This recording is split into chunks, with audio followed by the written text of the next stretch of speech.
Cat versus alarm clock. So last month, my best friend Jen announced she was going to Marie Kondo her whole apartment.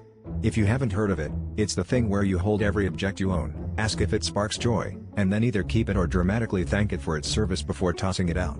I've seen Jen thank a blender, a single sock, and, for some reason, a half-eaten sleeve of saltines. It was like living with a mystical decluttering sorceress, except instead of a wand, she wielded a trash bag and the emotional range of a Pixar character.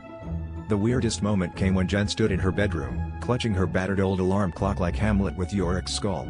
She looked at Ted and the snooze button and said, "Thank you for the years of trauma, but you no longer spark joy." In true Kondo fashion, she bowed and placed it gently in the donation box. I asked, "So what's your plan for waking up?" She shrugged, pointed at her cat, Pickles, and said, "Natural alarm clock." I thought she was joking, but the next morning at 11:30 a.m., Jen stumbled into the kitchen with whisker marks on her forehead and a distinct air of betrayal. Fast forward a week, and her life had gone full cat clock.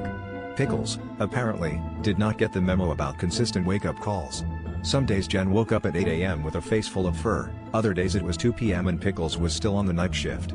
The cat's idea of an alarm consisted of walking across Jen's face, knocking off any remaining joy-sparking items from her nightstand, and occasionally sitting on her head until she was sufficiently panicked.